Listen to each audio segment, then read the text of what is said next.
Bonjour à tous et bienvenue dans le journal de l'emploi avec nous Nathalie Hannet. Bonjour. Bonjour. Vous êtes présidente de Solidarité Nouvelle face au chômage, SNC, alors une association qui est née en 85 et qui accompagne des chômeurs. En deux mots, comment la présenter? Alors, Solidarité Nouvelle face au chômage a été créée il y a 40 ans pour répondre aux situations de l'augmentation du chômage de masse et de la grande pauvreté.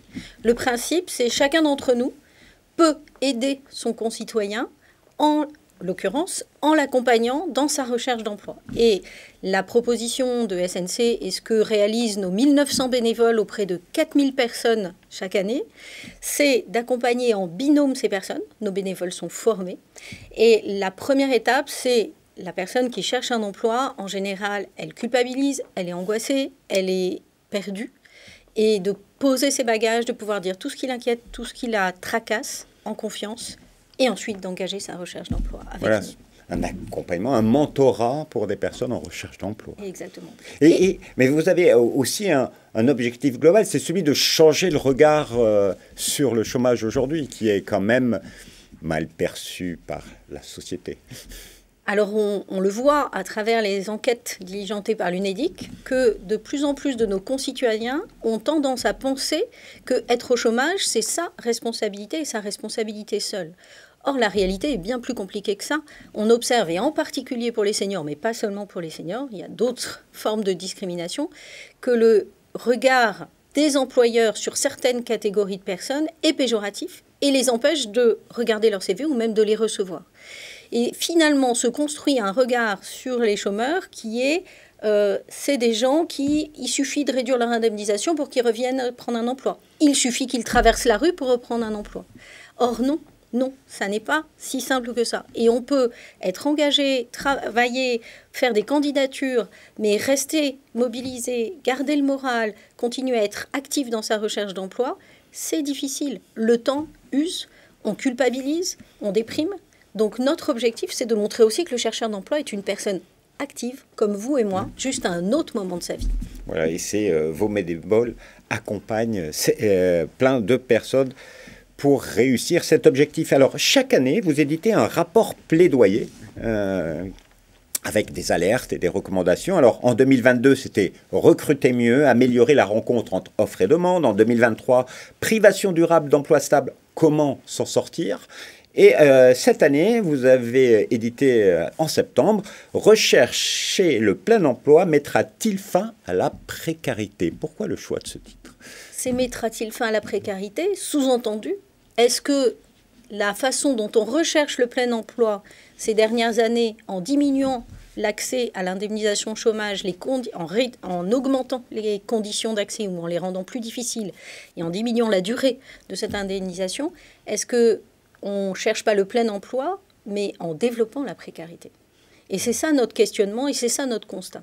Et parmi les propositions que nous faisons dans ce rapport, il est de dire qu'on ne devrait pas mesurer le taux d'emploi d'une génération, de tel ou tel tranche d'âge, mais le taux d'emploi stable.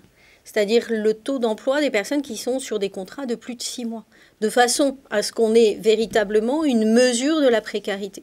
Parce que qu'est-ce que nous générons en réduisant la durée d'indemnisation? Le fait que certes, des gens reprennent un emploi potentiellement plus vite, mais ce qui veut dire en acceptant de prendre un emploi moins qualifié, en acceptant de prendre un emploi moins rémunéré, et en acceptant de prendre des emplois et des contrats de plus courte durée. Alors, vous avez organisé autour de ce plaidoyer un colloque qui avait pour titre « Quelles solutions pour réduire la précarité ?» On ne va pas voir toutes ces solutions que vous avez explorées parce qu'on pourrait passer des heures autour de ça. Mais 2, 3 grandes recommandations aujourd'hui, ce serait quoi? Il faut faire attention à quoi? La première recommandation, c'est celle de compter, de mesurer la précarité. J'en parlais il y a un instant. La deuxième recommandation, et les partenaires sociaux ont repris les négociations, c'est précisément de se concentrer sur les seniors, qui sont la tranche d'âge la plus en difficulté sur le marché de l'emploi, à la fois parce que les entreprises ou les employeurs de façon générale décident de s'en séparer plus rapidement et surtout que les recruteurs hésitent de plus en plus à les recruter. Et d'ailleurs, un senior, c'est à partir de quel âge? Alors, au terme de la loi, c'est 45 ans, mais les vraies difficultés sur le marché de l'emploi, elles commencent à 50, 55 ans. Et aujourd'hui, avec l'allongement de la durée de l'âge de la retraite et l'allongement de la durée de travail, par définition, on place des personnes plus longtemps dans cette situation de je n'arrive plus à trouver un emploi, mais je ne peux pas accéder à ma retraite, je ne peux pas ouvrir mes droits à la retraite ou au prix d'avoir une retraite très très diminuée. Et donc on crée à nouveau de la précarité. Donc deuxième recommandation, une attention plus particulière sur les seniors. Et troisième recommandation, changer le regard sur les chômeurs. Enfin, le chômeur, c'est vous et moi à un moment de notre vie. C'est pas les autres, les méchants, les flemmards.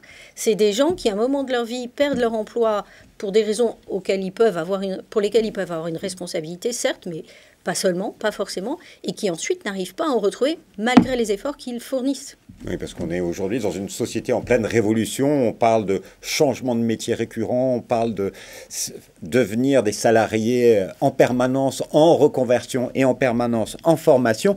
En tout cas, il y a plein de choses intéressantes dans votre plaidoyer. Si vous voulez le consulter, vous pouvez aller sur le site internet snc.asso.fr. Et pour terminer, vous avez un appel à passer ou quelles sont vos actions pour l'année qui vient? Alors, 2 appels à passer. 1, rejoignez-nous si vous voulez accompagner des personnes et être bénévole au sein de Solidarité Nouvelle face au chômage. Vous pouvez aussi soutenir notre action en nous faisant des dons sur snc.asso.fr. Et vous pouvez aussi nous rejoindre pour réfléchir et porter ce plaidoyer et changer le regard sur les personnes qui se trouvent en situation de chômage. Nathalie Hannet, merci infiniment pour votre témoignage. Et quant à nous, on se retrouve bientôt pour un nouveau Journal de l'Emploi. Au revoir.